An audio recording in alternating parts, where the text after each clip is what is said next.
I'm the very unintentional youngest of 7 kids.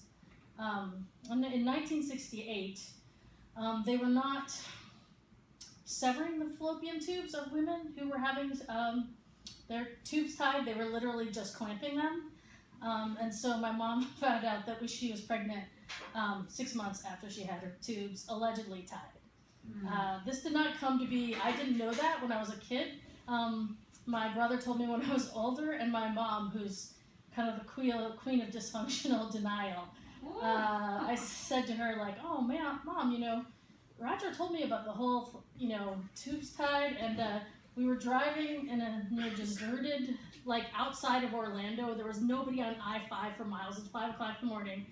And my mom put on the brakes and skidded across 3 lanes of what could have been traffic but was nothing, and said, oh my God, did you see that? A car almost hit us. But there was no car anywhere. And I was like, okay, clearly my mom does not want to talk about this, right?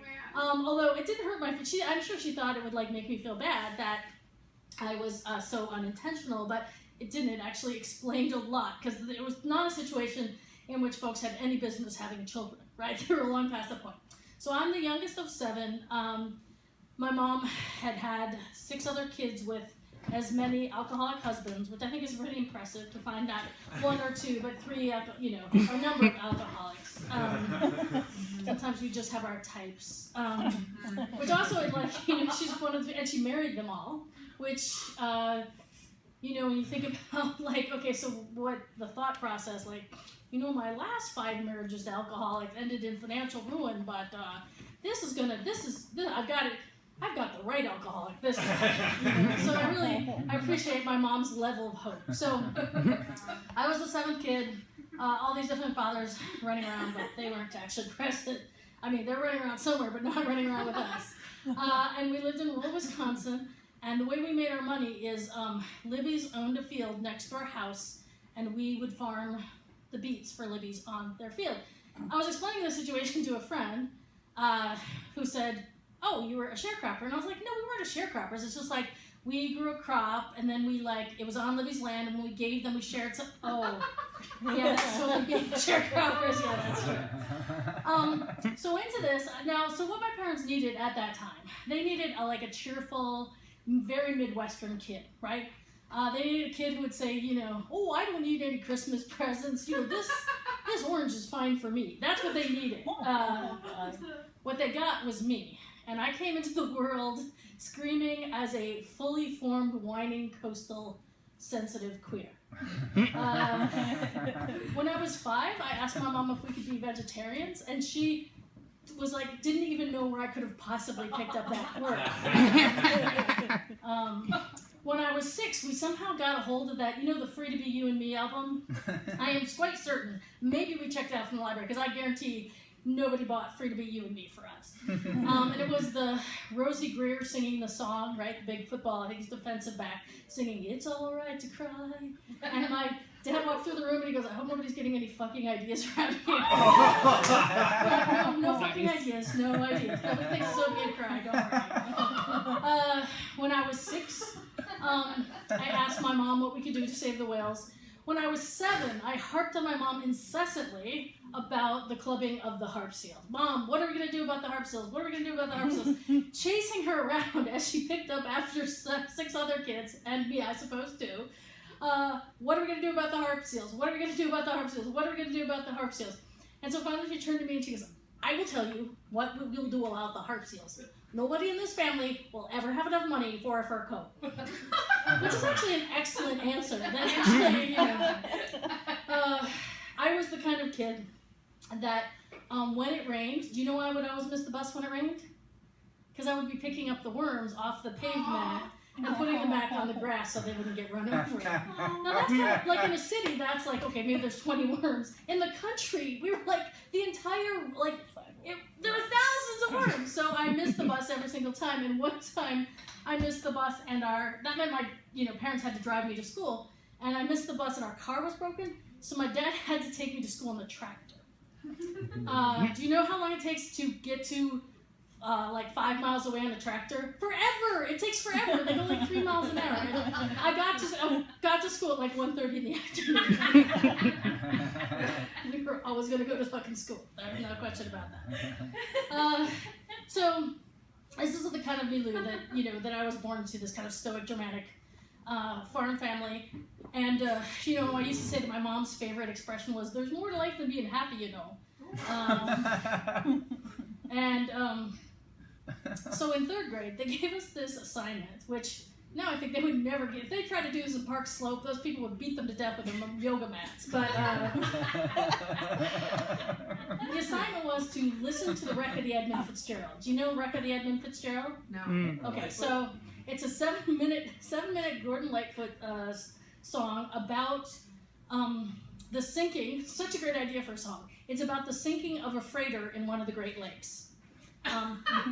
7 minutes long. And so our instructions, this is in 3rd grade, we're given one of those big manila pieces of paper, and it was divided into 4 sections. And so the teacher put the song on repeat, sung by Gordon Lightfoot. It's in like this very minor tone, right? About this, the capsizing and death of all the crew on the ship. She put it on repeat. And in the first square, we were supposed to draw everyone getting onto the Edmund Fitzgerald. On the next one, we were supposed to draw how everyone felt when it started to storm on the Edmund Fitzgerald. Oh my God. In this 3rd square, we were supposed to draw how the men felt when the ship actually started to go underneath the water. And in the 4th square, we were supposed to draw the chorus, which was all that remained were the faces and names of the wives and the sons and the daughters. So we were supposed to draw a picture of how we thought the wives and the sons and the daughters felt when they found out that their fathers or whatever were dead. This was the assignment in 3rd grade. Listening to this extremely depressing song on repeat. So I was sobbing by the end of the thing. And I don't mean just like little tears that I could like, you know, kind of like, oh, I think I got something in my eye. Sobbing, sitting at my desk sobbing while, you know, all that remain were the faces and the names of the wives and the sons and the daughters. Hands over the face, sobbing. So, stoic dramatic farm families, right? Or even just like the general culture, they called my mom. They didn't know what to do, right? They're like, this is an emergency, a child is crying. We have no idea what to do. Perhaps too much Rosie Greer, we don't know. So this is the, you know, this is what I existed within. And I really feel for my parents because they were really hanging on to the very edge, right? They were hanging on to the very edge. They had this kid who, you know, was neither boy nor girl, you know, cried about the harp seals. This was not what they had prepared for, you know, and I remember my mom picking me up from school in the car. We had the station wagon back by that time, luckily not on the tractor. And I was still, you know, crying every once in a while, and she was like, but what, did you know somebody that was in the Edmund Fitzgerald? She was really like, she could not understand why I was so upset. This was very concerning to them. When I was 12, we went to Michigan, to a big city. Probably now I know it has like 4,000 people, but I thought it was a big city. Because my brother was going to get married, and that's where he was going to get married. And I was on my skateboard crossing the street, and because I'd never really skateboarded anywhere where there were cars, because I lived in rural Wisconsin, I got hit by a car. I actually had a tibial plateau fracture, but didn't know, and just walked around on it for the rest of the day. And then in the evening, it was like, you know, my leg was hugely swollen, and you know, there was an ER visit and all that. And my mom's response was, "Oh my goodness, you must be made out of steel."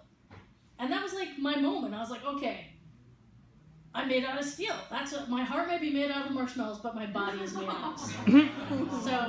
So that became my jam, right? I was always going to be made out of steel. And so from then on, that I was always challenging. But you know how your friend who's kind of a compulsive gambler, who is always looking for things to bet on, you're like, I think it's going to rain tomorrow. I'll put $5 on that, right? Like that kind of person. I was the same way, except for toughness contests. Like, we got a new septic tank, and it had a shiny metal cover that became blistering hot in the sun, right? I would have challenged my cousins to contests to see who could keep their feet on the septic tank the longest. I mean, there's lots of reasons why that's not a good idea, but heat is the first one of them. I would challenge my cousins to my brothers to let's see who can hold our breath underneath the water long. Also not a safe activity. And then my sister and I would play this game we called baking. And we had a Toyota Tercel, a 1975 Toyota Tercel that was black inside and outside. So we would sit in the sun in the car with the windows rolled up, and then kind of just play who will leave the first, This is a game you win by stubbornness. But when my sister and I talk about it, she was like, yeah, and I could never do long division after that. Which, it's probably true. Sitting in a 105-degree car for too long is probably not a great idea for her, neurologically speaking. Anyway, so I felt like I had won something, and I felt like that was my way, that I just kind of turned off the pain dial, and I had access to all these ways of being in the world that were advantageous for me. 5 years ago, because I had turned down the pain dial all the way and done things like gotten hit by a car and not had it adequately taken care of, I needed a knee replacement. And in preparation for the knee replacement, I went to physical therapy, and in the process of doing all the preparation, I was doing some kind of spiritual physical therapy thing, and the woman, who was an older Russian woman, said something like, "Oh, don't push it that hard, or don't put your leg like that." And I was like, "No, but I'm made of steel." And she said, "I think you're made of idiocy." And, have you ever been yelled at by an older Russian person? Have you ever taken the B-68? This is a person who's been through a lot, right? Yeah. And so she had a lot to say. And every time I would say, every time I would turn in, she'd say, "Oh, welcome, Captain Idiocy." Which couldn't really hurt my feelings because I knew she said it out of respect, right? But she started to give this idea in my head that maybe the pine dial, maybe it needs to be turned up because I need to know what my body is saying to me. Maybe I need to have it up so I know if something's going wrong in my body. Maybe I need to have it up so I can enjoy the touch of a lover and enjoy sex. But I was not completely convinced. So I had my knee replacement. I did super awesome in physical therapy because I'm made of steel. And it was awesome. I was walking around. I was putting videos of me tap dancing on Facebook, even though I don't really know how to tap dance. People give you a lot of credit if you tap dance after you have a knee replacement, even though it wasn't that, it's just one of those things, kind of like opening the candy at the in-between time. It's just one of those things people give you a lot of credit for. Right?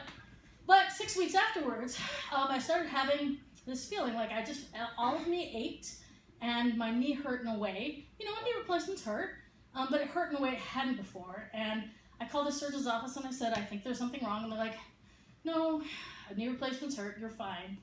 And the next day I called them back and I said, "No, something's wrong." And they said, "No, knee replacements hurt, you're fine." And I called them back the next day and I said, "Something's wrong." And they said, "No, knee replacements hurt, you're fine." And then on Monday morning, it was the Monday of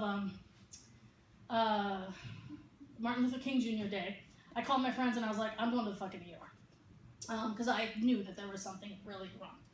So I showed up at the ER, me and my 35 queer friends, all of whom were those variety of rabid healthcare advocates. And there was hardly anyone in the hospital because it was actually a holiday. And so it was just me, and they sent me the orthopedic surgeon. So you know how orthopedic surgeons always look like frat boys? Yeah. So this guy looked like the orthopedic surgeon that all the other orthopedic surgeons beat up at recess. And so he was already a little scared of me and scared of the situation and being on his own. In his big boy pants, I think. And he came in and he had the IV bag in his hand, and there wasn't a convenient place to hang it. And he was asking the story, which people had already asked 300 times. And but he wasn't listening. He kept getting distracted trying to hang it up. And so finally, I was in a lot of pain. I grabbed it away from him, and I was like, "Okay, I'm gonna hang the IV. You just listen." And then I did that, and he was shaking, right?